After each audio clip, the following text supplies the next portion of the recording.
Ako ang inyong Lolo Pael at ito ang aking kwento. Nako, mag-aalas 6 na naman pala.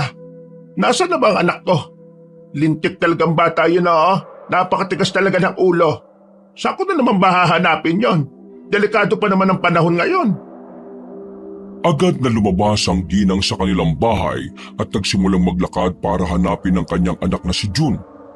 Nag-aagaw na naman ang dilim at liwanag.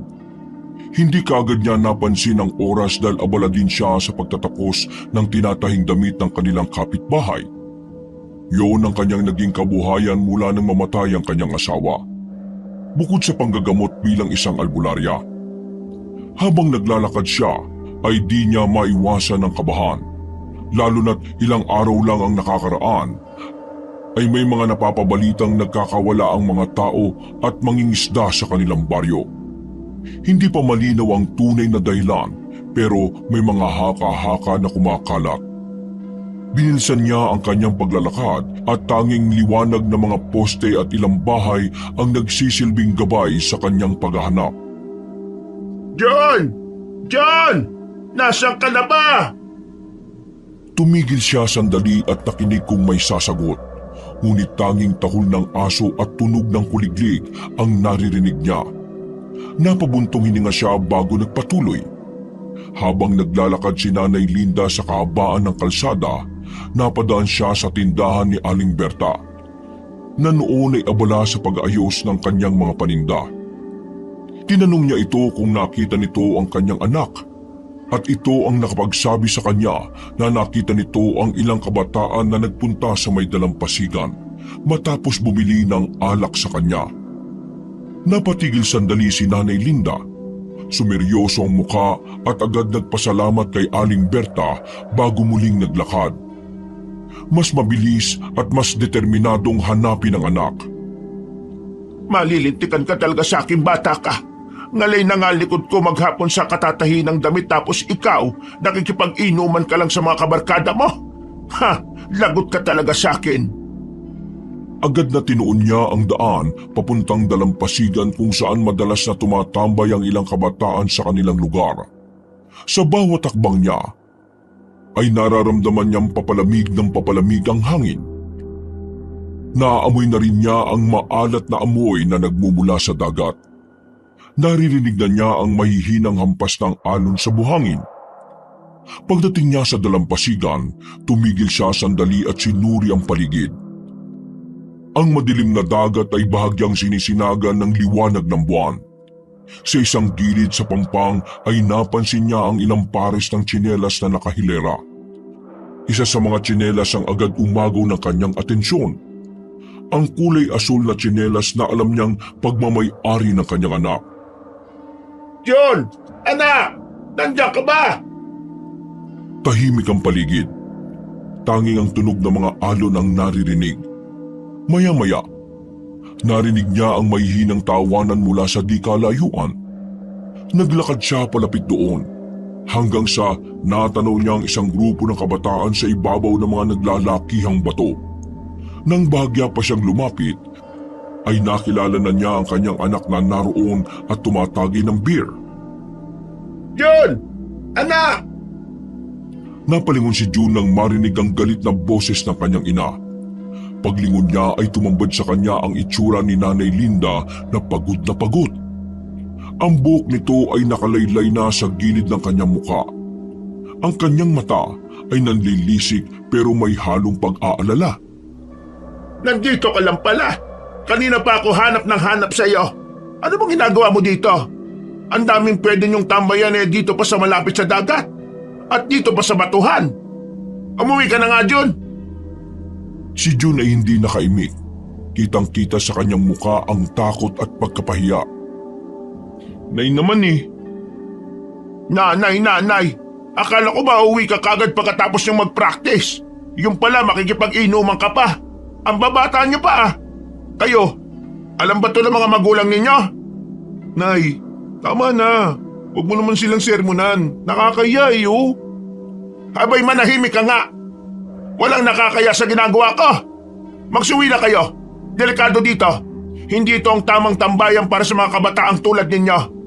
Isipin nyo ha, paano kung biglang tumaas ang tubig dito? Tsak ba na lahat kayo'y marunong lumangoy? Hindi ba kayo natatakot? Saka baka mamaya may nag-aabang na kataw dito, bigla na lang kayong hilahin. Yung ibaba ng ilang bahagi ng batuan dito ay malalim. Si nanay naman kung ano-ano pinagsasabi. Hindi naman totoo ang kataw Kayo-kayo lang na mga matatanda ang nagpapapaniwala sa mga kwentong ganyan. Gawa-gawa lang po ang mga kwentong kataw. Hindi imbento ang kataw. Nakakatanda kami kaya alam namin ang mga panganib na hindi nyo nakikita. Hindi lahat ng kwento'y haka-haka, June. Mas mabuti nang mag-ingat kaysa magsisi sa huli. Ang mga kataw ay mga nilalang na mahihilig manghila ng mga tao. May sabi-sabi na sila ang kumuha ng mga nawawalang mangingisda dito sa atin. Marami sa kanilang hindi pa nahahanap pati dun sa kabilang barangay. Totoo po ba yun? Baka naman nalunod lang sila habang nangingisda o baka nahulog sa bangka. Maraming dahilan kung bakit nawawala ang isang tao. Di dapat tayo nagpapaniwala sa mga nilalang na di pa naman natin nakikita. Hindi din naman siguro lahat ng may kasalanan kataw. Ay nako, bahala ka dyan. Matigas na ang ulo mo'y magaling ka pang mga tuwiran. Humarap si Nanay Linda sa grupo ng mga kabataang kasama ni June. Nakita niya ang ilan sa kanila na medyo natigilan, habang ang iba'y nagbubulungan at natatawa. Halatang hindi siniseryoso ang kanyang babala. Kung hindi kayo naniniwala sa kataw, siguro naman maniniwala kayo na delikado naman talaga dito kapag gabi. Ilang beses na bang may nalunod dito? Hindi biro ang lalim kapag tumaas ang tubig. O baka mamaya at may mabagok pa dito sa batuhan. Paano kung hindi na kayo makauwi ng bahay? Isipin nyo ang mga magulang ninyo.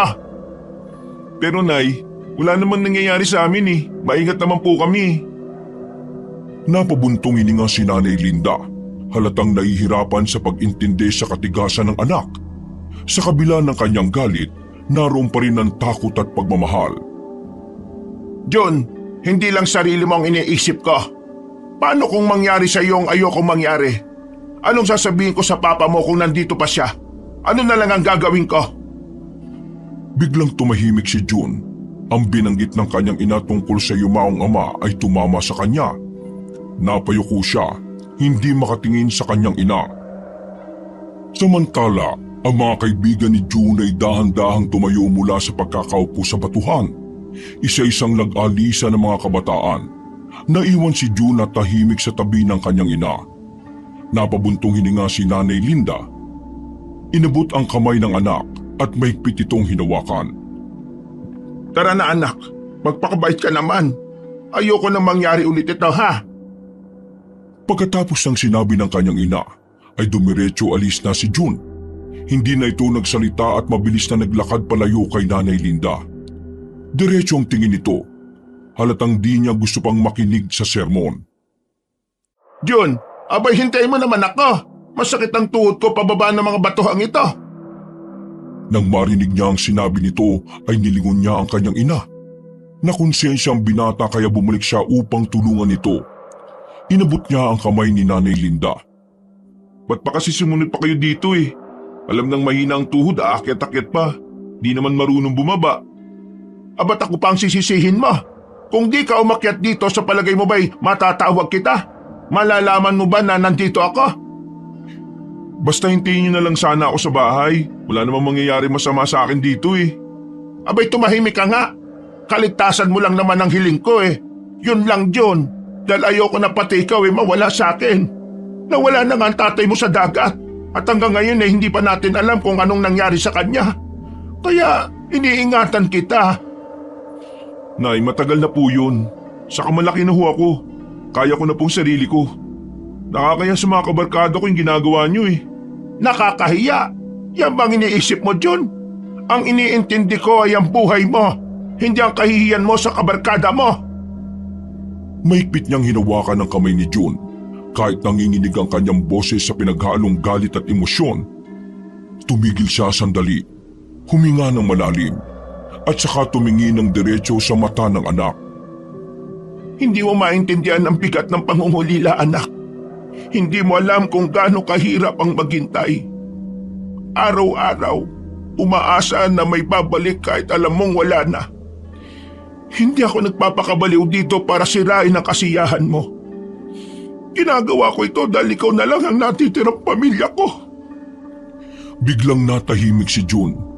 Ang mga salitang binitiwan ng kanyang ina ay parang dagok sa kanyang dibdib.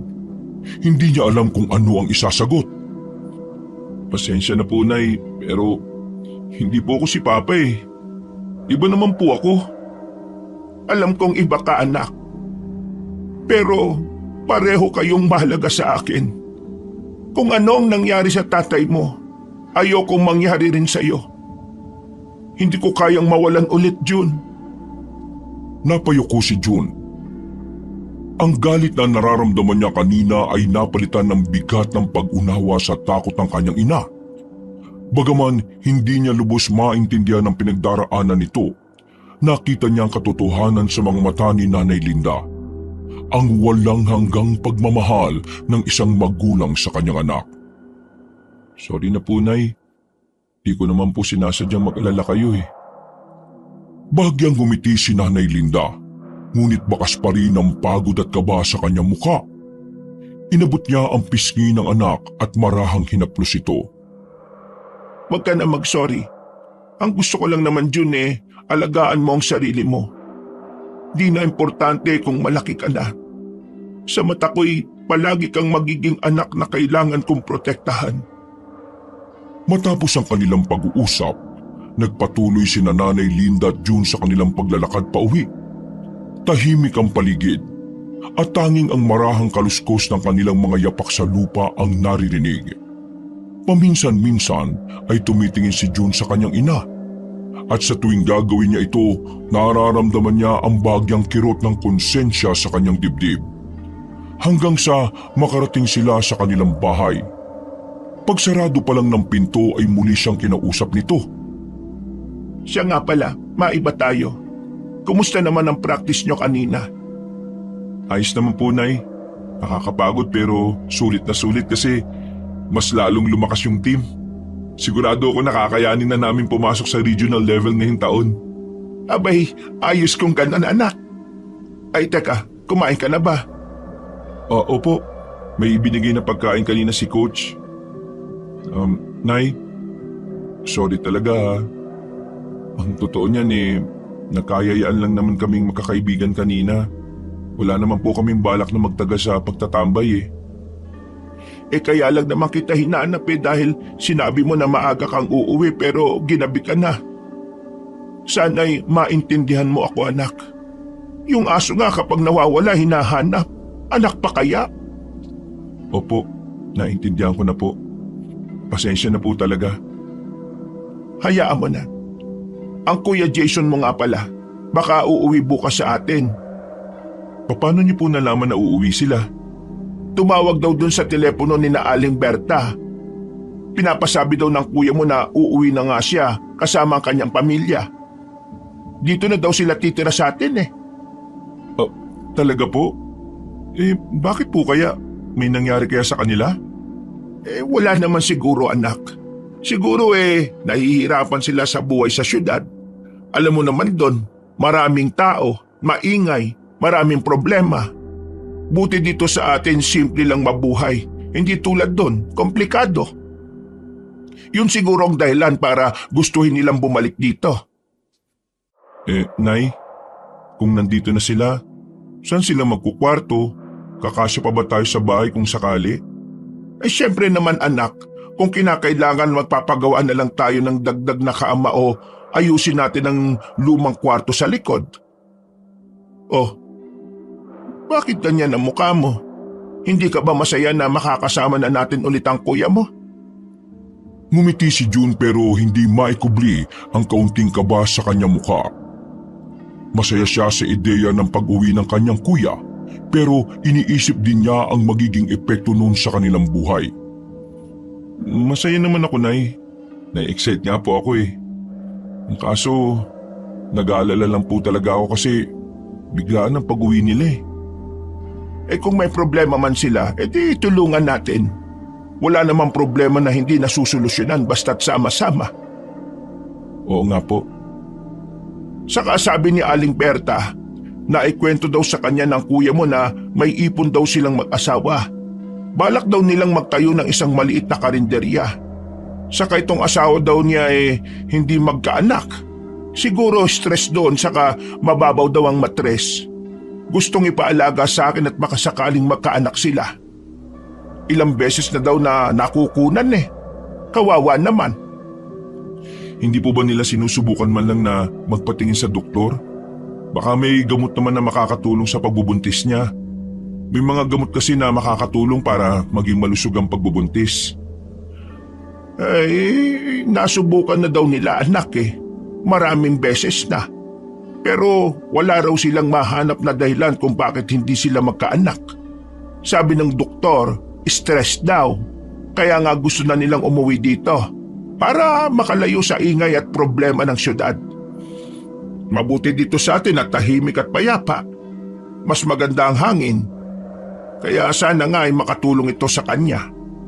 Mas maayos siguro ang pagbubuntis kung nasa tahimik na lugar. Kung makakaroon na sila ng anak mas magiging masaya ang kuya mo dahil yun naman talaga ang matagal na niyang pangarap Baka naman po may iba pang dahilan. Baka may sakit siya na hindi pa nadidiskubre ng doktor. May mga hindi talaga sila nadidiskubre anak. At minsan may mga sakit na di nila kayang gamutin. Malay mo, yung hilot ang makakatulong sa kanya. Nung araw naman hindi naman uso yung doktor-doktor na yan Ang mga doktor namin noon, mga albularyo lang din. Gumagaling naman kami. Saka, kaya ko yon. Madami na akong inalaga ang kababaihan dito sa atin na hirap sa pagbubuntis. Sana nga po, Nay. Matulungan niyo sila. Ikaw pala, matanong ko. May nobya ka na ba? Ho? Wala nga Hindi naman ako naghihigpit Bakit ba hindi ka magnobya? Para magkaroon ka ng inspirasyon sa pag-aaral. O baka may nobya ka na hindi mo lang sinasabi Si kuya mo, ganoon noon hindi sinasabi. Nalaman na lang namin ng tatay mo na umuwi dito at nakabuntis na. Sayang nga lang talaga at namatay yung sanggol. Nay, si kuya ang topic natin. Bakit mo naman ako sinali? Ang bata-bata ko pa para dyan Wala akong interes sa pakikipagnobya. Mataas ang pangarap ko, tutuparin ko yun ng walang anumang balakid. Siya, sige. Napahaba na rin yung usapan natin. Magpahinga ka na. Ako lilinisin ko pa yung mga kalat sa kusina at maya-maya matutulog na rin para maaga makapaglinis bukas bago umuwi ang kuya mo at ang asawa niya. Tutulungan ko na po kayo. Wag na. Hindi ba't sabi mo kanina pagod ka? Sige na, magpahinga ka na para may lakas ka ulit sa pagbavolleyball bukas. Saka, huwag ka masyadong mabait anak at masipag. Naninibago ko. Saka kinakabahan. Nay, nasira po kasi yung rubber shoes ko. Pwede po kayang magpabili ako kay kuya? Sayang naman di man lang natin nakausap. Sabi ko na nga ba't may kailangan ka Kaunting pasalubong lang naman. Maski yung mumureng sapatos lang po. Kailangan lang po sa laro. Yun nga. Kaso nga lang nakatawag na sila kahapon. Di ko na nakausap Si Aling Berta lang ang nagpaabot sa akin. Pero kung hindi man natin masabi, di ako na lang ang bibili ng sapatos mo. Po? Talaga po? Wow! Salamat po, Nay! Yayakapin na sana ng binata ang kanyang ina, pero hindi niya nagawa yun dahil may isang malakas na boses ang biglang sumigaw mula sa labas ng kanilang bahay. Nagmamadali ito at parang takot. Kapwa nagulat ang mag-ina at mabilis na binuksan ni Nanay Linda ang pinto. Nakita nila ang ilang kalalakihan na may bitbit na isang lalaking duguan at punong-puno ng galos. Mga uri ng sugat na tila di gawa ng tao. Agad silang sinalubong ng dalawa. Anong nangyari dyan? Hindi ko po alam, Nanay Linda. Nakita po namin siya na nasa tabing dagat Naliligo sa sarili niyang dugo at ang lalalim ng mga sugat. Nang masiguro po namin na buhay pa, dinala na namin dito para maagapan. Kalunos-lunos ang nangyari sa kanya Siguro inatake ito ng mabangis na hayop. Nay, kaya niyo po ba to? Mukhang kailangan na niyang maidala sa ospital eh. Mukhang marami ng dugo ang nawala sa kanya. Tingnan niyo oh, malalim ang mga sugat niya, tulad nga ng sabi ni Kuya. Anong klaseng hayop kaya ang humatake sa kanya? Wala po talaga kaming ideya eh. Sa katunayan eh, wala din kaming nakita ng anumang bakas ng tao o hayop sa lugar. Isang matinding pag-aalala ang bumalot kay Nanay Linda habang pinagmamasdan ng malalalim na sugat ng dinalang pasyente. Walang pag-aalinlangan, mabilis siyang kumilos. Mula sa kanilang maliit na silid, maingat niyang kinuha ang mga dahon at langis na itinatago niya. Mga gamot na nakagawian na niyang gamitin sa mga sugat at galos. Maingat niyang inayos sa mga dahon. Pinipiga ang mga katas nito. Gamit ang kanyang mga daliri, dahan-dahan at maingat niyang inilapat ang mga dahon at ang kaunting langis sa malalim na sugat ng lalaki. Nasuri ko na siya. Pagkatapos kong magamot ang mga sugat niya, kailangan lang niyang magpahinga upang makabawi ng kanyang lakas. Kilala niyo ba ang pamilya niya? Tawagan niyo dito para mabantayan siya o siya na ang magdesisyon kung gusto niyang dalhin pa siya sa ospital o hindi. Ang alam ko po dayo ang lalaking yan at nakikituloy doon kina Mang Lando. Mamaya po dadaan kami doon para masabi ang naging kalagayan niya. Kailangan lang magpahinga ng taong ito. Baka bukas pa natin siya makakausap. Sige na, magsiuwi na kayo at huwag na kayong lalapit sa may dalampasigan. Di natin masasabi ang panahon ngayon. Napakadelikado. Kaya nga po O sige po, Aling Linda, tutuloy na ho kami. O sige, mag-iingat kayo. Nang makaalis na ang mga kalalakihang nagatid sa kanila nung lalaki, ay naghintay ang mag-ina sa labas ng kanilang bahay upang antayin ang kapamilya nito. Makilang beses na napabuntong hininga ang ginang. Sa isip niya ay sariwa ang mga kalmot at malalaking sugat na nakita niya sa braso ng lalaki. Paulit-ulit niyang iniisip kung talaga bang mabangis na hayop ang may kagagawa nun. Hanggang sa naisip niya ang mga kwento-kwento sa kanilang barangay. Ito'y tungkol sa isang nilalang sa dagat na nanghihila ng mga tao. Isang nilalang na may malalaking mata, matutulis ang ngipin at kuko, at may mahaba at malalapad na palikpik. Hindi kaya Kataw ang may kagagawa nito sa kanya? Kataw? Baka naman buwaya. Pwede ring tao. Baka merong may galit sa kanya. Kasi kung Kataw ang may gawa niyan base sa mga kwento nyo, hindi na yan bubuhayin. Tama po ba? Imposibleng tao talaga, Jun. Nasuri ko ang mga sugat niya. Maninipis habang pailalim. Parang sugat galing sa matatalim na kuko o pangil. Kawawa naman po ano? Kaya nga Kaya ikaw, wag matigas ang ulo mo anak. Kung hindi naman importante, wag ka na muna ang lalapit sa dagat. Biglang may narinig silang yabag ng mga paa sa madilim na bahagi ng kalsada. Pareho silang napatingin sa direksyon ng tunog. Dumating na ang hinihintay nila. Isang grupo ng kalalakihan. Kasama si Mang Lando na kalaunan ay nalaman nilang kapatid ng sugatang lalaki. Agad nitong kinumusta ang kanyang kapatid. Agad na sinamahan ni Nanay Linda ang lalaki upang makita ang kalagayan ng kapatid nito. Nang makita ang maraming sugat, ay nagdesisyon silang dalhin na lamang ito sa ospital. Kayo ang masusunod. Sige, isakay niyo siya sa tricycle at dalhin niyo sa ospital para masuri ang kanyang mga sugat para maiwasang magkakomplikasyon. Pero huwag kayong mag-alala. Ligtas na ang kapatid mo. Naampat na rin naman kasi ang kanyang pagdurugo. Nagpasalamat ang lalaki kay Nanay Linda. Nagbigay pa ito ng salapi bilang kabayaran sa pagbibigay ng luna sa kanyang kapatid, pero tinanggihan ito ni Nanay Linda. Kinabukasan, mag-aalas 10 na ng umaga nang dumating ang kanilang hinihintay. Si Jason at ang asawa nito. Nay, nandito na kami. Ay, anak, halik kayo, pasok kayo sa bahay. Oh, kumusta ho kayo dito? Ang tagal ko nang hindi nakauwi dito ah. Ang dami nang nabago. Oo naman anak. Marami na talagang nagbago. Teka, ito ba ang asawa mo? Opo. Halika mahal, magpakilala ka kay nanay. Mano po, Nay? Ako si Tintin. Ay ikawaan ka ng Diyos. Mabutit nagdesisyon kayong dito na lang sa probinsya manirahan. Opo, Nay. Nakakapagod na sa lungsod eh. Masyadong maraming gastos. Tubig, kuryente, bahay. Bawat galaw gastos eh. Mabuti dito, simple lang ang buhay. Libre na ang bahay at tubig. Ay oo naman anak.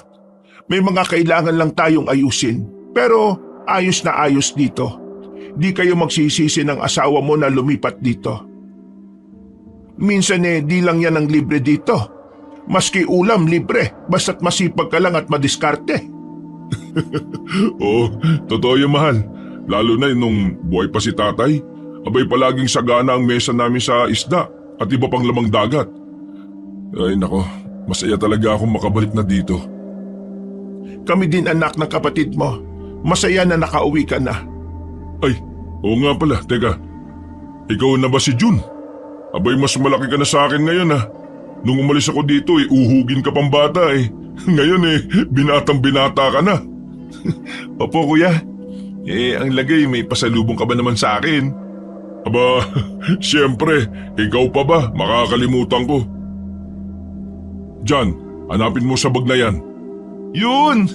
Salamat kuya. The best ka talaga. Mabilis na nilapitan ni June ang isang bag na itinuro ng kanyang kapatid kung saan naroroon ang kanyang pasalubong. Pero laking dismaya niya nang makitang pana yon at hindi pa tapos. Pana kuya?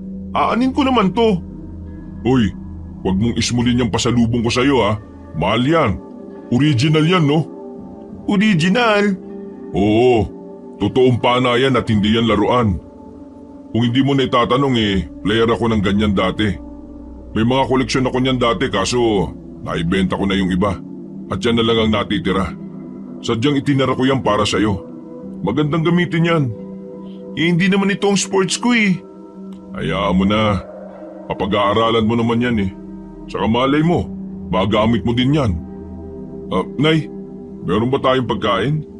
Nagutom kami sa biyahe. Ay oo, meron. Teka, tiinitin ko lang ha. Halika, samahan mo ako Tintin sa kusina. Huwag ka nang maiya sa akin. Ituring mo na rin akong nanay mo.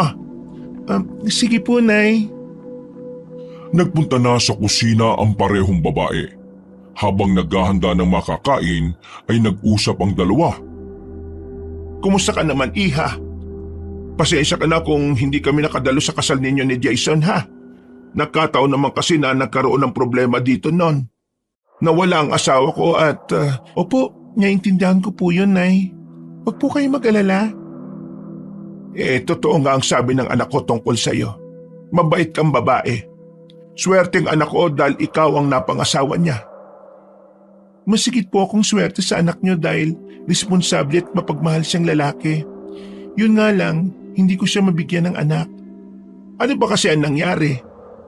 Hindi po kami pinapalad 2 beses na po akong nagbuntis pero nawawala po sa amin. Hindi ko po alam kung bakit. Huwag ka mag-alala. Ibibigay din yan ng Panginoon. Huwag kang mainip. Salamat po, Nanay Linda. Sana nga po. Akong bahala sa iyo. Mamayang gabi, sisimulan kong hilutin ka para maitaas ang matres mo. Makakatulong yon para di masela ng pagbubuntis mo kung sakaling makabuo kayo ulit. Isa pa nga po yun sa dahilan namin kaya kami nagdesisyon na umuwi dito, Nay. Sana nga po magkaanak na kami ni Jason. Kahit isa lang, ayos na po sa amin yon. Akong bahala sa iyo, anak. O siya, tawagin mo na siya at kumain na kayong dalawa ni Jason. Salamat po, Nanay Linda. Mahal, halika na, nakahanda na yung pagkain. Wow! Paborito ko ang ulam na yan, Nay Naku, salamat O siya, kumain na kayo. Maganang kumain si Jason. Natakam siya sa nakahaing alimango at sugpo. Napangiti ang kanyang ina habang pinagmamasdan ang magana nitong pagkain. Si Jason ay napalayo sa kanila dahil naniniwala sa magandang oportunidad na naghihintay umano sa kanya sa Maynila. Dati siyang kasakasama ng kanyang ama sa pangingisda tuwing madaling araw. Bagamat mahal ni Jason ang payak at tahimik na buhay sa baryo, ay may pangarap siyang mapaangat ang buhay ng kanilang pamilya. Isang araw, dumating ang kanyang tiyuhin na matagal nang naninirahan sa Maynila. Kwento ng tiyuhin, maraming trabaho roon at malaking pagkakataon para sa mga taong masipag at may determinasyon. Inalok siya ng tiyuhin na sumama sa Maynila at doon naghanap ng trabaho habang nag-aaral sa gabi. Hindi nagdalawang isip si Jason.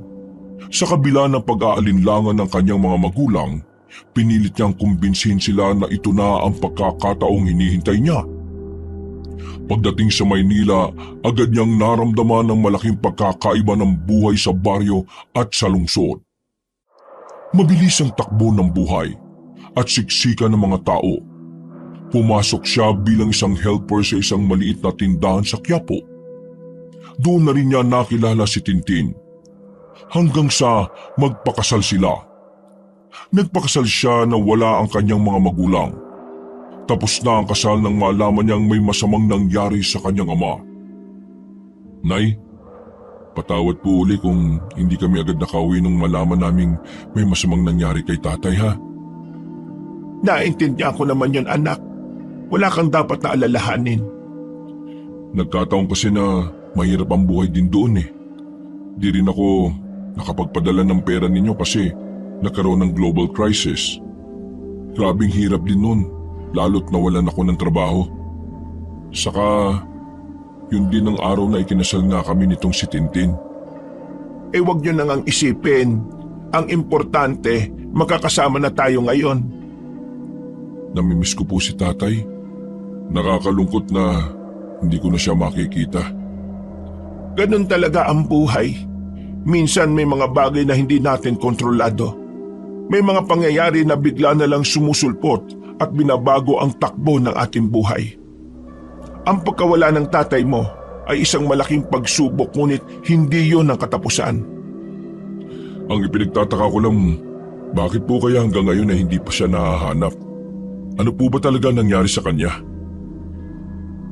Sabi ng mga nakakita nung gabing yan, anak, may malaking anino daw silang nakita sa tubig na nagpapaikot-ikot sa bangka ng tatay mo. Tapos bigla na lang daw tumaob ang bangka niya. Hindi na daw lumutang. Pero yung malaking anino na nakita nila yung anyo. Parang tao daw na may buntot ng isda. Sirena? Hindi. Isa raw kataw. Aswang sa dagat? Alam mo tungkol sa kanila? Opo, Nay. Nakakita na ako noon habang nangingisda dati kami ni tatay. Talaga, kuya? Nakakita ka na ng kataw? Di, totoo talaga sila. Sino bang may sabi na hindi sila totoo? Ang mga kataw totoo sila, John. Kitang-kita namin noon ni tatay. Nagtatago sa may batuhan. Naghihintay ng kanilang mga mabibiktima. Anong itsura nila? Kakaiba ang hugis ng ulo nila sa kamalaki. Pati yung mga mata nila parang nakaluwa.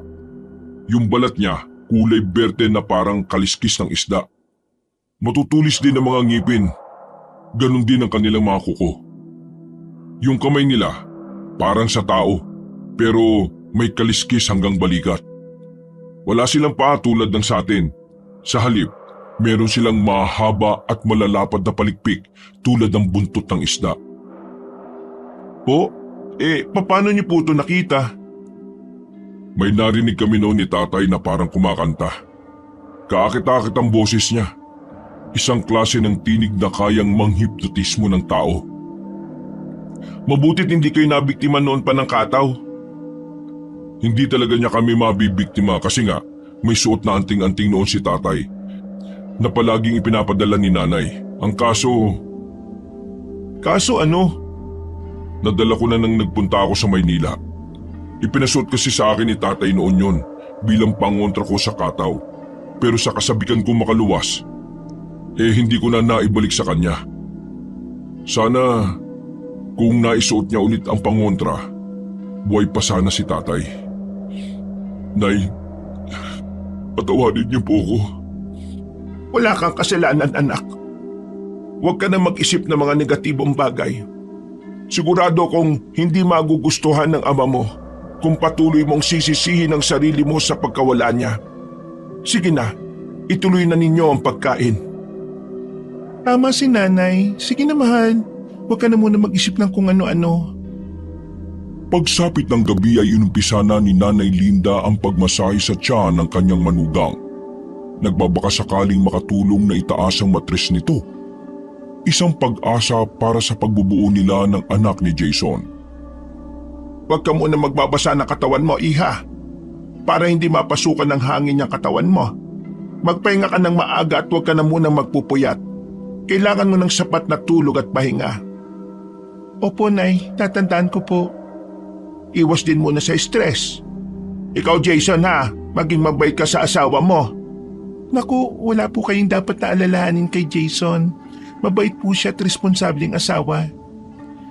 Nay, di niya ako binibigyan ng problema simulat sa pool. Yan naman talaga ang kinabiliban ko sa kanya eh. Ay mabuti naman kung ganon. Masaya ako na katulad din siya ng tatay niya. Mabait na asawa. Abay syempre naman, Nay. Yung love story niyo ni tatay ang inspirasyon ko eh. Nakita ko kung paano kayo mahalin ni tatay noon, kaya syempre, ganun ko naman mamahalin ang asawa ko ngayon. Natutuwa talaga ako anak at lumaki kang mabuti tulad ng iyong ama. Kaya lang itong kapatid mo nasisimulang mapabarkada. Alam mo bang kagabi nakita ko doon sa may dalampasigan, doon sa malalaking bato, nakikipag-inuman, ang iingay nila doon. Totoo ba yun, Jun? Naku, ikaw bata mo pa para malulong sa alak ha? Hindi naman kuya. Niisipan lang namin magkaroon ng kaunting kasiyahan. Hindi naman ako lasinggero tulad ng kwento ng nanay. At saka bakit sa may batuhan? Delikado dun. Yan nga sinasabi ko sa kanya kagabi. Tulad ng kwento ko kanina, doon namin nakita ni tatay noon yung kataw. Doon siya nag-aabang na mabibiktima niya. Nakakatakot naman pala. Hayaan nyo, hindi na ako uulit. Ay mabuti naman at nakikinig ka sa kuya mo. Ay, siya nga pala Jason. Pansamantala doon na lang muna kayo sa silid nitong kapatid mo magkwarto habang hindi pa naayos at nalilinis ang lumang kwarto mo noon. Tulong-tulong na lang tayo bukas Opo, salamat po, Nay. Magpapahinga na po kami. Kayo rin po. Ay sige. Mga anak, mauna na kayo. Maaga pa naman at hindi pa ako inaantok. Marami pa akong gagawin dito. Magpahinga na kayo ng maayos. Humalik si Jason sa pisngi ng kanyang nanay bago ito tumungo sa silid kasama ang kanyang asawa. John, magsaing ka na muna para bukas ng umaga para hindi na ako gigising ng sobrang aga para magluto. Iinitin na lang natin ang sinaing. Siguradong marami tayong gagawin bukas. Nay, gabing-gabi na. Saka may ginagawa pa ako. Inaayos ko itong mga gamit ko na inilabas dun sa kwarto ko eh. Hindi ba pwedeng ikaw na lang muna? Ay nako, ikaw talaga. Hindi ka mautusan. Pero paggalaan ang bilis mo. Alam mo nang masakit ang likod ko. At saka mabilis lang naman ang pagsasaing Saglit lang naman yan. Reklamador ka lang talaga. Nay, bakit kasi ako pa? Di ba pwedeng si kuya na lang? Lagi na lang akong inuutusan eh. Parang ako na ang panganay dito Abay kung ako pa ang gagawa ng lahat, para na rin akong walang anak. Kailangan ko rin naman magpahinga, no? Jun, ikaw, hindi ka na bata. Dapat matuto ka na sa mga ganitong bagay. Saka bakit yung kuya mo? Alam mo naman pagod sa biyahe yon. Naku, pambihira ka naman, no? Paano nga itong inililigpit ko dito? Ay nako, itabi mo muna yan. Hindi naman mawawala ang gamit mo dyan Pero ang kanin, anak, hindi yan kusang maluluto. Mas importante ang pagsasaing para may makain tayo bukas ng umaga. At saka, pwede mo naman niyang tapusin mamaya O sige na nga po. Pero pagkatapos nito, wala na Kapag may kailangan ka ulit, maghanap ka na ng iba. Oo na, sige na, kumilos ka na. Pangako bukas magluluto ko ng masarap na ulam, yung paborito mo naman. Sus, yan na naman kayo inuuto nyo naman ako Eto na po, tatayo na, magsasaing na po ako. Tumayo si June, nagdadabog. Ramdam ang kanyang pagkaalburuto sa bawat pagpadyak ng kanyang mga paa. Dumiretso ito sa kusina at binitbit ang kaldero. Nilagyan niya ng bigas mula sa tapayan. Mas lalong nadagdagan ang pagngit-ngit niya nang makitang wala ng laman ang kanilang lagayan ng tubig. Bitbit niya ang kaldero at lumabas papunta sa poso sa labas ng kanilang bahay. Habang abala sa paghuhugas ng bigas, napatigil siya saglit. Mula sa gilid ng kanyang paningin, may isang bagay na umagaw ng kanyang atensyon. Isang anino. Hindi ito ordinaryong anino. Malaki ito. Napalunok si June. Kinilabutan siya lalo na't biglang naramdaman niya ang malamig na hanging dumampi sa kanyang balat. Muli siyang napatingin sa isang direksyon at doon niya malinaw na nakita na di na nga siya dinadaya ng kanyang paningin. Ang anino ay merong mapupulang mata na nakatitig sa kanya. Parang sinisipat ang bawat kilos niya. Wala siyang maaninag na mukha pero ramdam niya ang bigat ng presensya nito. Mabilis na napatras si June. Halos mabitiwan ang bigas na hawak niya. Kumakabog ang kanyang dibdib habang ang isip niya ay litong-lito sa kanyang nakikita. Anong... sino yun? Nanatiling tahimik ang paligid. Maliban sa pagaspas ng mga dahon sa labas na tila sumasabay sa takot na bumabalot sa kanya. Muli siyang tumingin. Umaasang wala na ang nakita niya. Pero naroon pa rin ito. Hindi gumagalaw. Hindi nawawala. Napuno ng kaba ang kanyang dibdib hanggang sa hindi na niya napigilan ng sarili. Nay! Nay! Mabilis siyang tumakbo pabalik sa kusina. Iniwan ang bigas sa labas. Nanginginig ang mga kamay habang pilit na sinasara ang pintuan. Anong nangyari? Bakit ka sumisigaw? Nay, may multo sa labas.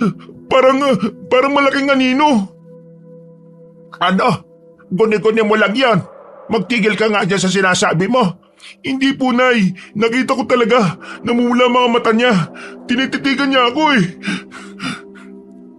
Sumilip sa bintana ang ginang pero wala naman itong nakitang kakaiba sa labas.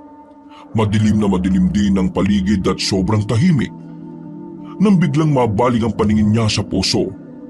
Ang liwanag na naroroon, ang ilaw na naabot pa ng liwanag na nagmumula sa kanilang bahay.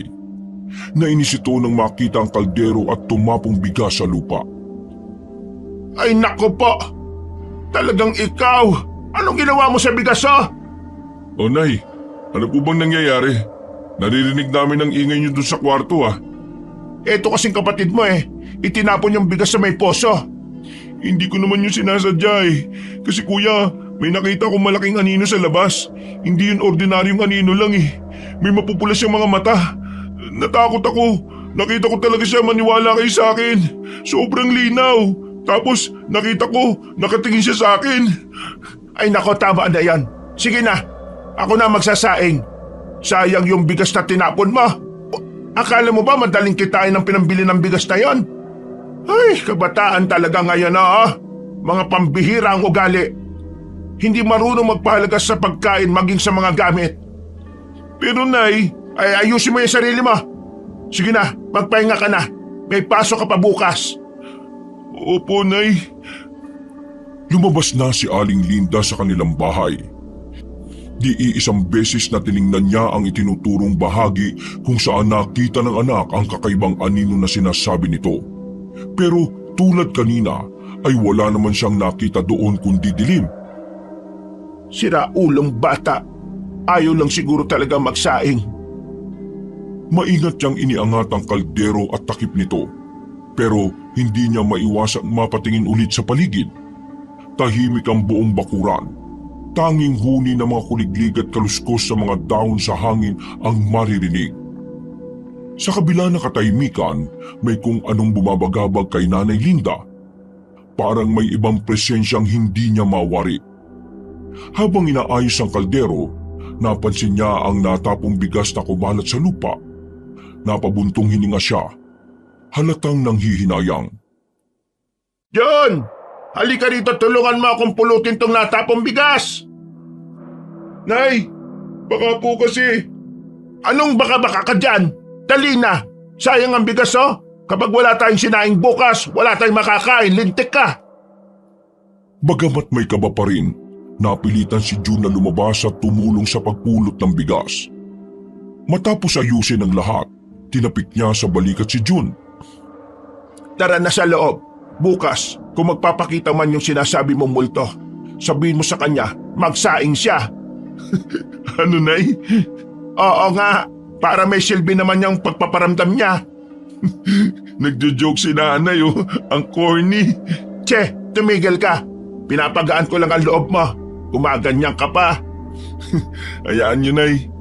Kung magpaparamdam siya ulit bukas pati kasirola, ilalabas ko na. Kasi baka gusto niya rin magluto ng ulam eh. Aba, kung magluluto yan pabayaan mo na. Baka mas masarap ang magluto yan kaysa sa atin.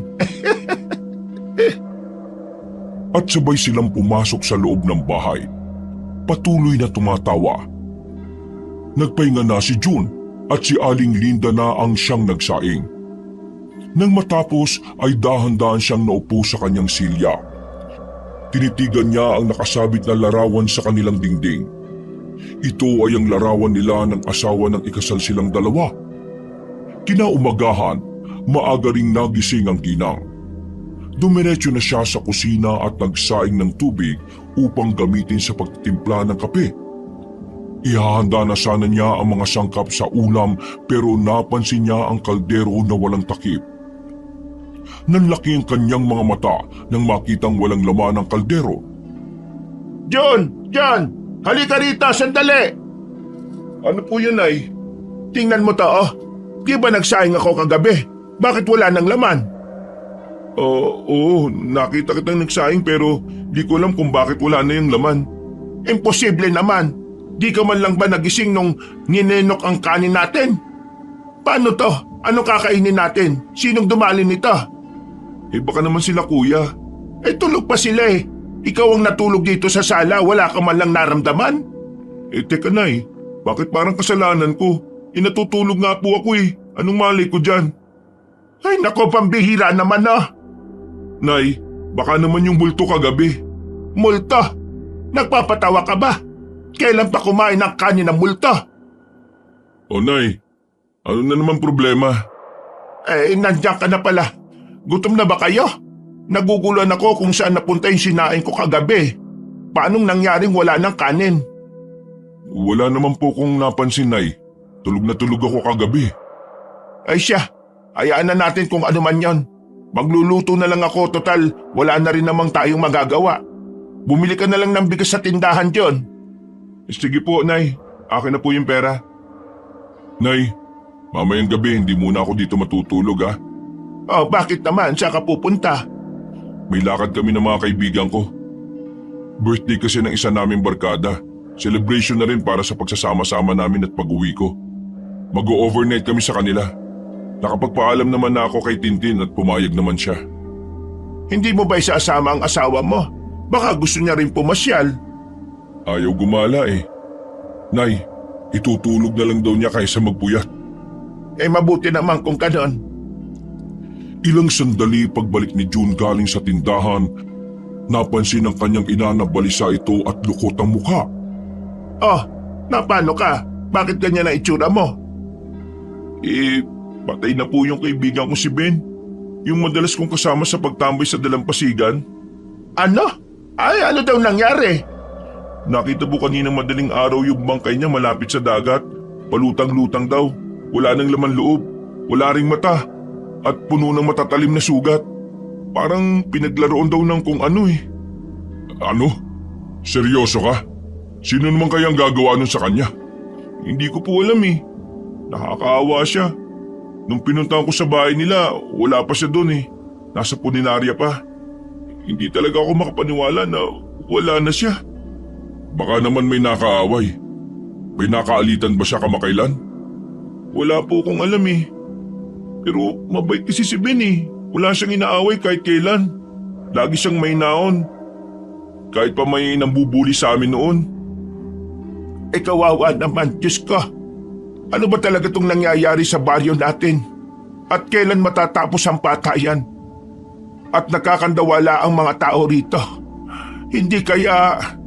Yung kataw? June, Pagkatapos ng klase, nakikiusap ako, diretso uwi ka na ha. At huwag ka na muna magbulakbol, lalo na sa tabing dagat, nakikiusap ako anak. Tama ang nanay. Kailangan natin mag-ingat. Huwag na muna kayong tumambay sa dalampasigan lalo na sa gabi. Huwag mo lang hintayin na may masama pang mangyari ulit. Baka hindi lang si Ben ang mabiktima. Opo kuya, nay. Huwag kayong mag-alala para sa akin. Susundin ko po yung mga bilin ninyo. Kailan ang libing ng kaibigan mo? Bukas po, hindi na patatagalin yung burol niya dahil hindi masikmura ng pamilya niya yung sinapit ni Ben eh. O siya, tumahan ka na. Alam kong mahirap tanggapin ang nangyari kay Ben, pero kailangan mong maging matatag para sa kanya. Mahigpit na niyakap ni Nanay Linda ang anak para patahanin siya. Saglit pang humikbi si June bago ito tumahan at nagpa siyang magpahinga muna. Wala na siyang ganang pumasok ng araw na yon at pinabayaan na lang siya ng kanyang ina. Naiga siya sa sofa at di na namalayang nakatulog siya. Hapon na nang magising siya at papadilim na. Hala, gabi na. Di ko man lang namalayan. Napasarap yata tulog ko ha. Nay! Nay! Saan na kayong mga tao dito? O June, gising ka na pala. Hinabilin sa akin ni Nanay Linda na aalis siya at pupunta siya sa kabilang bayan, may gagamutin daw. Katunayan kasama niya si Jason nang umalis sila. Kumain ka na. Maghapon kang walang kain eh. Hindi ka ba nagugutom? Ganun po ba ate? Hindi pa naman ako nakakaramdam ng gutom. Mamaya na po ako kakain. Dadaan po muna ako sa yumao kong kaibigan. Nangako po kasi ako na makikiburol ako sa kanila eh. O sige. Mula sa pintuan ng kanilang tahanan, bumalot kay June ang mabigat na damdamin. Parang may mga bakal na nakapulupot sa kanyang mga paa. Ayaw siyang hayaang gumalaw. Isang mahabang buntong hininga ang kumawala mula sa kanyang labi habang nakatanaw sa madilim na daan. Ang landas patungo sa bahay ni Ben, kung saan nakaburol ang kanyang kaibigan, ay tila naging mas mahaba at mas madilim kaysa sa kanyang inaasahan.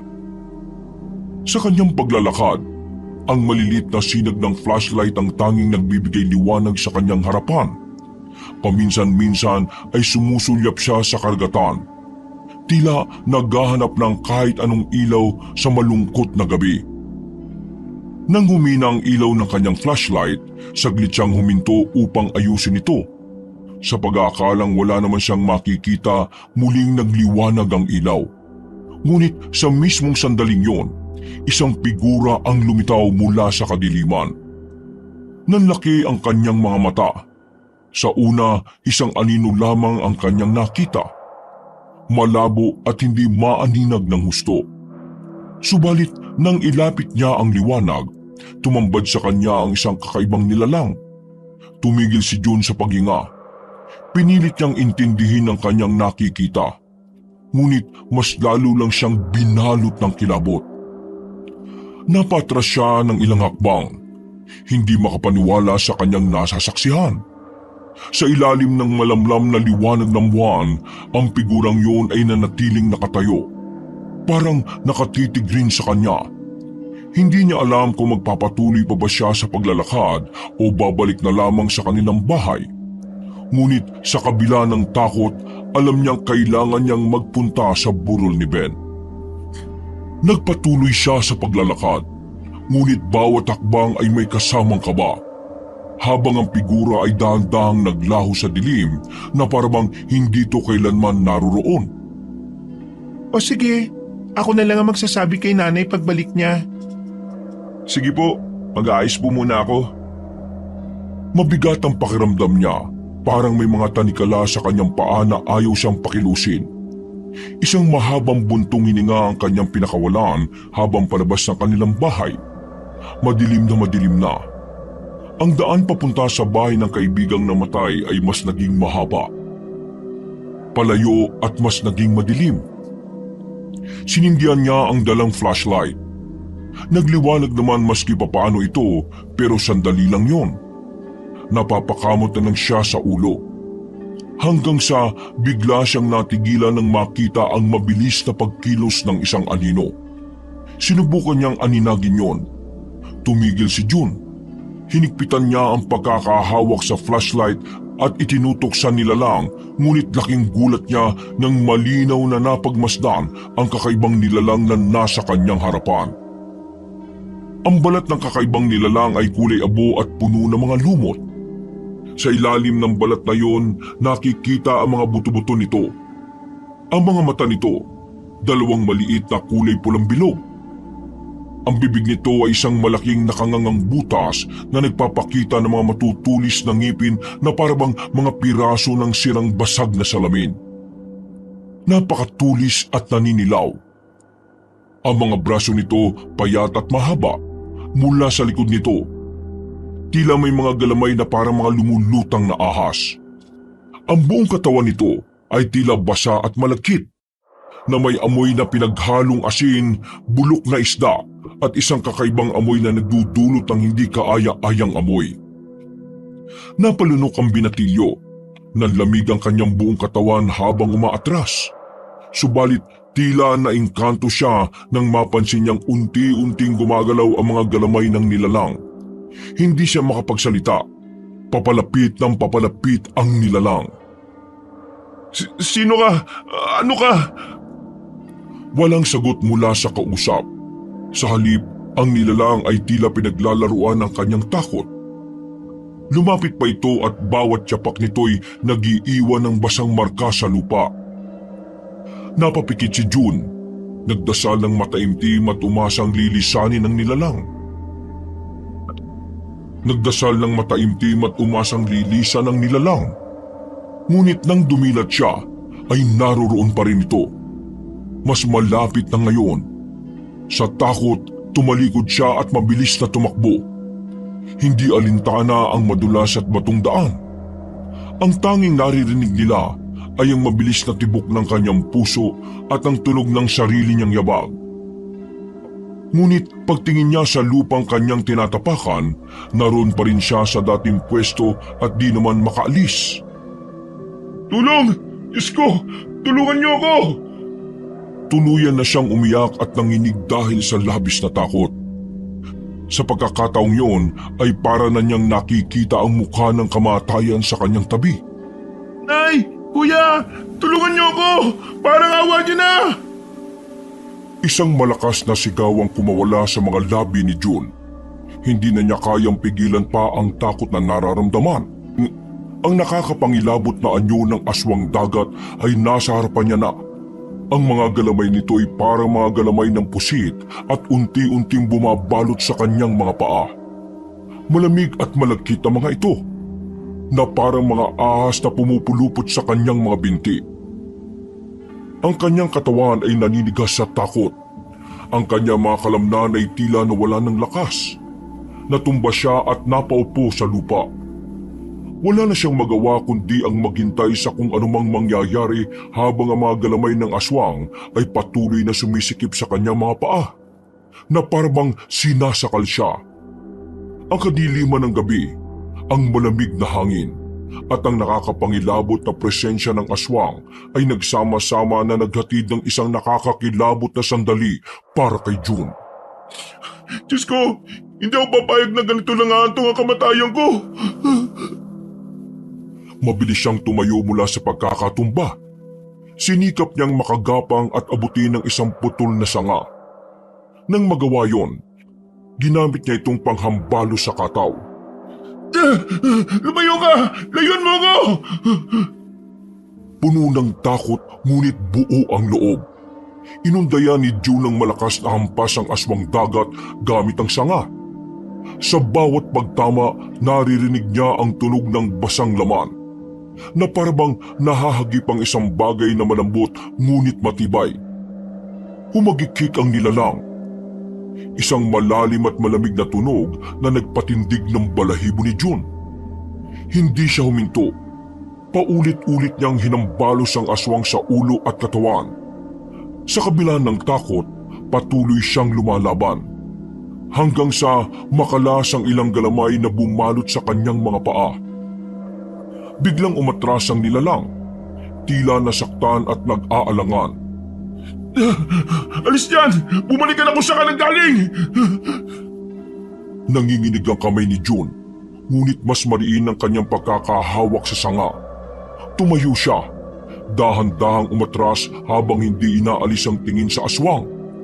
Pero muling umatake ang aswang at muli nitong piniluputan ang kanyang mga paa. Tulong! Tulungan niyo ako! Sa hindi kalayuan, narinig ni Nanay Linda ang malakas na sigaw ni June. Agad siyang natigilan. Nanginginig ang kamay habang nakatitig sa madilim na landas patungo sa kanilang bahay.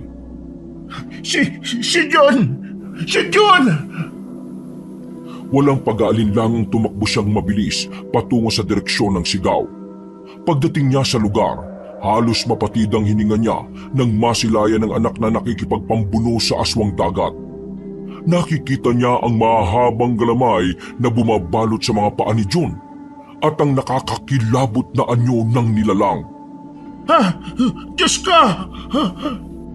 Napasigaw siya, pero sa halip na magpakain sa takot, mabilis niyang hinablot ang punyal na palagi niyang daladala sa kanyang tagiliran kapag lumalabas siya.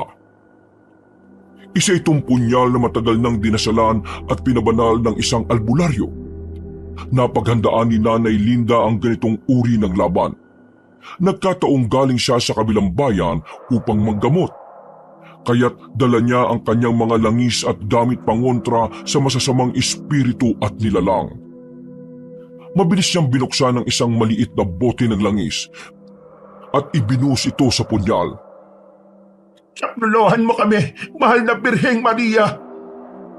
Dahan-dahan niyang hinaplos ang kanyang sandata bilang bahagi ng kanyang ritual at dasal.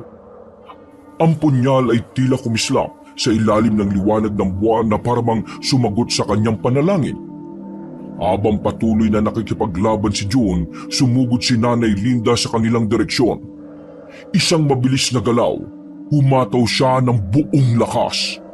Tinaga ang isa sa mga galamay ng aswang na mahigpit na nakabalot sa mga paa ng kanyang anak. Layuan mo ang anak ko! Ang galamay ng aswang ay naputol. Napasigaw ito at umungol ng malakas. Tumilamsik ang malapot itong berdeng dugo mula sa kanyang suga. Napaluhod si June, patuloy sa pagsugod ng kanyang nanay. Tinataga ang bawat galamay na banta sa kanila. Ang galamay ay muling sumubok na bumalot sa hita ni June, pero nauna nito ni Aling Linda. Ibinato ang malaking punyal sa katawan ng aswang, ngunit malas dahil tumama lang ito sa parting matigas na laman ng aswang. Malalaki at matitigas ang kaliskis nito sa likod. Tumayo ka dyan, anak! Pulutin mo ang punyal! Kukunin ko lang ang langis ko para matapos na ito! Opo, Nay! Bilisan nyo! Mag-iingat ka! Huwag kang papahuli!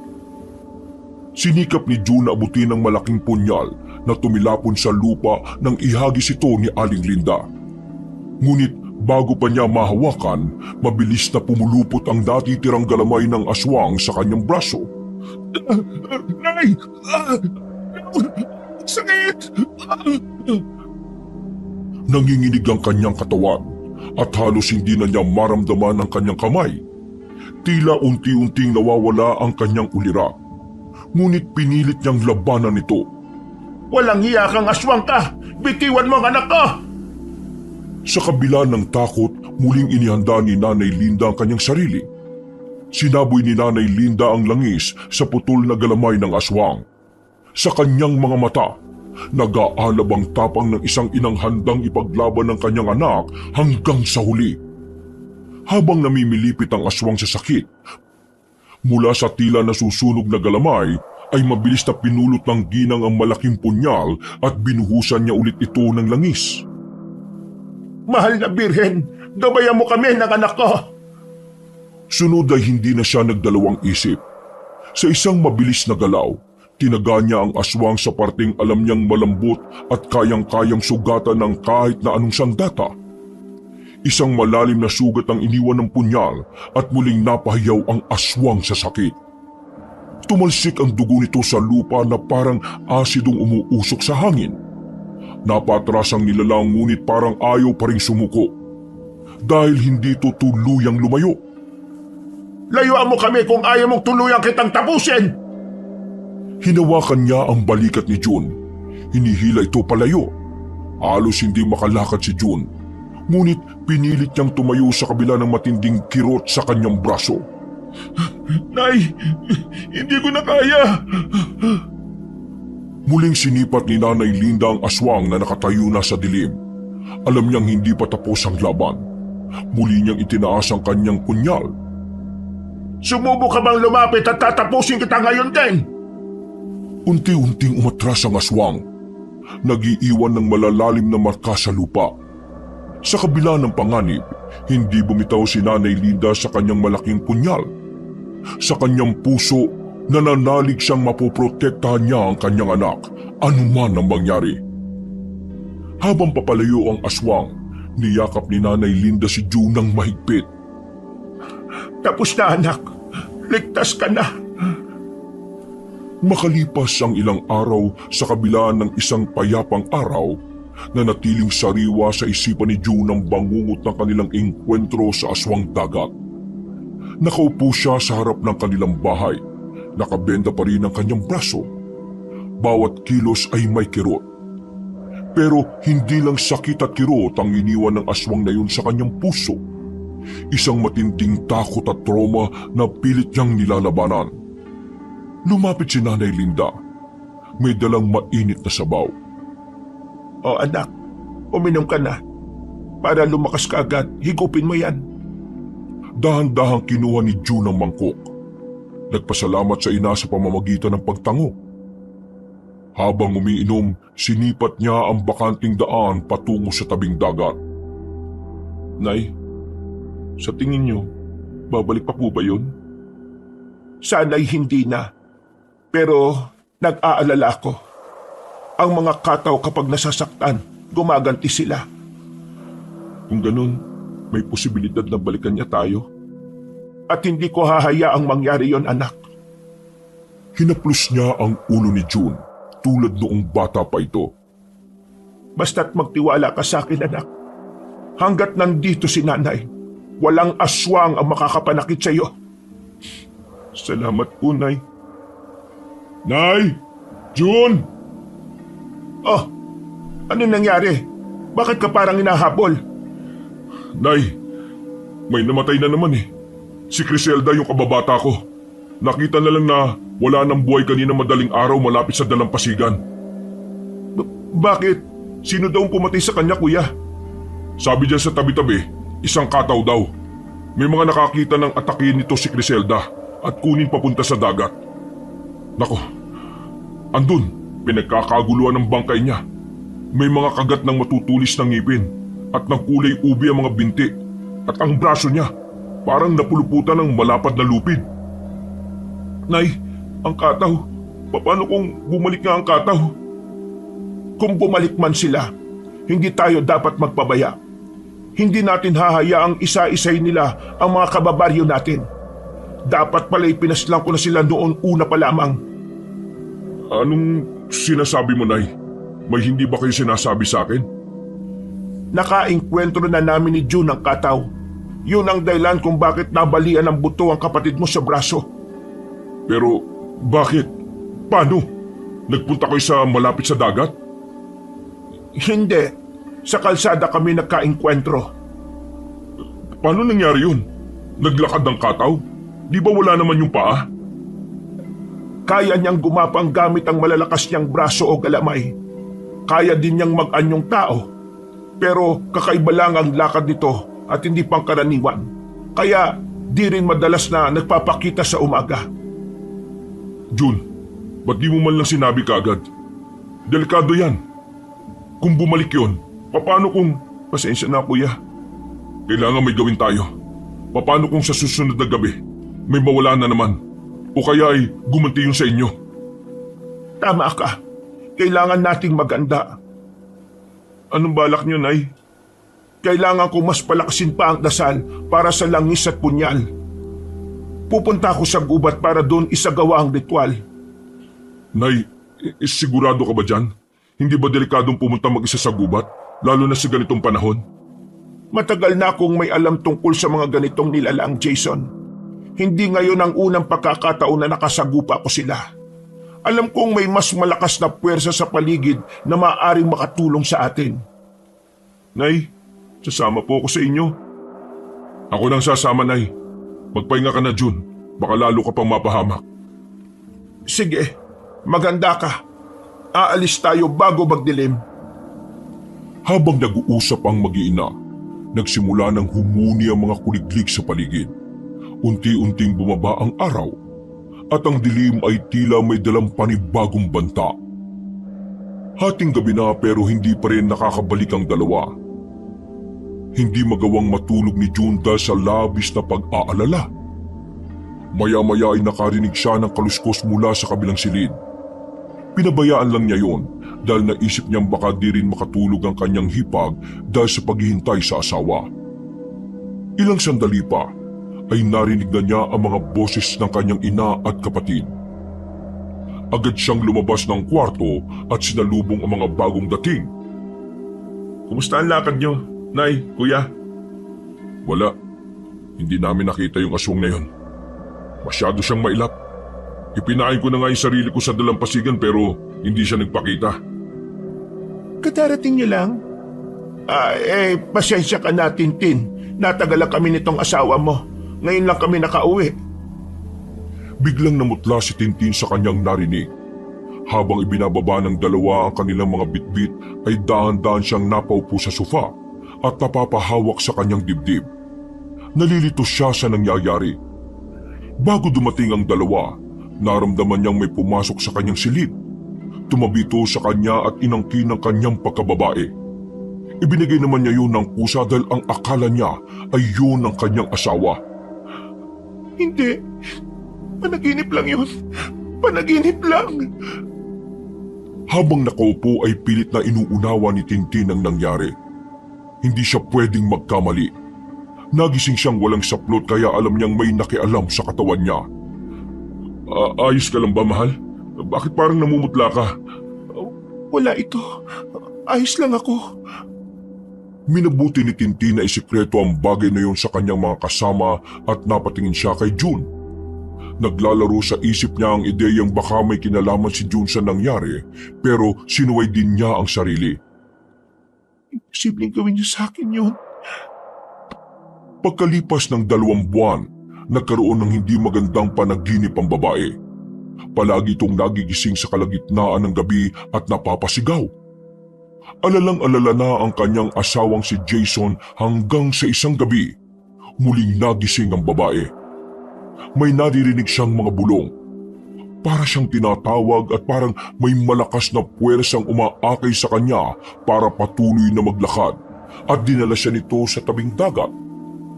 Wala siyang kaalam-alam na sinundan na siya ng kanyang biyenan. Nang nagtampisaw na sa dagat ang kanyang mga paa, doon na gumawa ng aksyon si Aling Linda. Mabilis niya itong hinila papunta sa dalampasigan. Ano sa tingin mo ang ginagawa mo? Nay, teka, bakit tayo nandito? Anong ginagawa natin dito malapit sa dagat? Abay hindi ko alam. Sinundan lang kita dito, Tintin. Anong nangyayari sa iyo? Nay, may naririnig akong isang magandang tinig na kumakanta. Para niya akong inaakit. Tinig? Wala akong naririnig na kumakanta. Pero Nay, malinaw na malinaw. Napakaganda ng boses niya. Mabuti pa'y bumalik na tayo. Delikado dito. Hinawakan ni Nanay Linda ang braso ni Tintin, ngunit nag-alala itong sumunod. Patuloy ang pagtitig ni Tintin sa malayo. Sa direksyon ng dagat na animoy may nakikita siya na hindi nakikita ng kanyang biyenan. Nay, naroon siya oh. Nasa malapit lang. Itinuro ng babae ang batuhan. Humigpit ang hawak ni Nanay Linda kay Tintin. Halika na. Umuwi na tayo. Gumising ka sa ginagawang pag-hipnotismo sa iyo ng kataw. Huwag kang magpadala sa kanya. Tsak na hinahanap ka na ng asawa mo. Kinabukasan, habang magkakarap sila sa mesa at kumakain, bigla na lamang sumama ang pakiramdam ni Tintin. Naduduwal ito kaya naman mabilis siyang nagpunta sa lababo at doon sumuka. Nang mahimasmasan ay bumalik ito sa mesa. Pasensya na po. Hindi ko na mapigilan eh. Parang inahalukay ang tiyan ko. Patingin nga ng pulsa mo. Teka, mabilis ang tibok parang 2. Ibig sabihin buntis ka? Talaga, Nay? Buntis na ang asawa ko? Salamat naman sa Diyos. Nakabuo din tayo, mahal ko. Ate, ba't parang hindi ka yata masaya? Masaya ako siyempre. Nabigla lang ako. Nako, dapat pag-ingatan mo yan ha. Siguradong maselan ka magbuntis. Sa wakas, magkakapo na ako. Kinabukasan, nagsimula nang mapansin ni Jason ang tila pagiging matamlay ng asawa. Madalas pa din itong nagigising sa gabi na tila binabangungot at kung minsan ay parang may kinakausap. Palaging nakatanaw sa kawalan. Nay, pwede niyo po bang tawasin ang asawa ko? Para po kasing may kakaiba sa kanya. Ginawa naman yun ng kanyang ina at nakita ang isang imahe na katulad ng nakasagupa nilang aswang sa dagat. Kailangan mong bantayan ang asawa mo. Binabantayan siya ng kataw. Pero bakit? Bakit siya binabantayan ng aswang? Hindi ko pa alam, anak. Pero susubukan kong palayuin ang aswang na yon. Agad niyang kinuha ang langis at binasbasan ito ng dasal. Nilagyan niya ng langis ang tiyan ni Tintin at saka nagdasal ng taimtim. Habang nagpapatuloy ang pagbubuntis, hindi na lumayo si Nanay Linda sa tabi ni Tintin. Alam niyang hindi ito simpleng pagbubuntis. May hindi pangkaraniwang nilalang ang may interes sa kanyang apo. Makalipas ang 3 buwan, ay mabilis na lumaki ang tiyan ni Tintin. Kapansin-pansin din ang pagbagsak ng kanyang katawan. Alam ni Aling Linda na mahina ang bata sa sinapupunan kaya iba yung pag-aalaga talaga ang kanilang ginawa. Hanggang sa isang araw ay bigla na lang nagreklamo si Tintin sa labis na pagsakit ng kanyang tiyan. Bakit? Sumasakit na naman ba ang tiyan mo? Hindi nakasagot ang babae dahil sa pag-atake ng labis na kirot ng kanyang tiyan. Namilipit ito at nagpakawala ng malalakas na sigaw. Habang hawak-hawak niya ang kanyang tiyan, namumutla na rin ang kanyang mukha at pinagpapawisan ng malamig. Ay, nararamdaman ko. Lalabas na ang bata. Ano? Hindi pwede. Maglilimang buwan pa lang ang tiyan mo. Kulang pa siya sa buwan. Nay, ano gagawin natin? Nay, tulungan mo ang asawa ko! Huwag mo ako sinisigawan at maging ako ay natataranta na rin. Teka, pagtulungan niyo siya ni Jun na ihiga sa papag. Ngayon na, dali! Sige po, Nay. Tara na, Jun. Tulungan mo akong alalayan ng asawa ko. Hindi pa man nakakaiga sa papag ang asawa, ay pumutok na ang panubigyan nito. Mas lalo silang nataranta at di na alam kung ano ang gagawin. Nay! Ayan na, Nay! Lalabas na ang bata! Huminahon ka! Huwag kang matakot! Ako ang bahala sa iyo! Jun, kunin mo ang langis sa silid ko! Ikaw naman, Jason! Kunin mo ang mga gamit ng sanggol! Nay! Ang sakit! Lakasan mo ang loob mo, anak! Malapit na! Huminga ka ng malalim! Nay, anong gagawin ko? Hawakan mo ang kamay ng asawa mo! Ipaalala mong andito ka! Nay, ito na po yung langis. Biglang bumukas ang pinto at lumamig ang paligid. Napalingon si June at Jason. Nay, may tao ba sa labas? Jason, isara mo ang pinto, bilisan mo! Mabilis na isinara ni Jason ang pinto at isinandal ang katawan niya rito. Naramdaman niyang parang may humila sa pinto mula sa labas. Hanggang sa isang malakas na iri ang narinig niya. Sumigaw si Tintin at sa wakas, lumabas na ang ulo ng bata. Nakita na ni Nanay Linda ang itsura ng sanggol. Ha? Bakit ganito? Tuluyang lumabas ang bata ngunit laking gulat ng lahat nang kakaibang itsura ang bumungad sa kanila. Agad yung nabitiwan ni Nanay Linda. Isang nakakatakot na nilalang. Kulay abo, may mahabang tenga at may mga maliliit na galamay at may buntot ng isda na agad na nakumpirma ni Nanay Linda na anak yun ng isang kataw. Hindi ko anak yan. Diyos ko! Nay, ano to? Paano nangyari to? Hindi na nasagot ng ginang ang tanong ng kanyang anak. Nakamatay ito sa sanggol.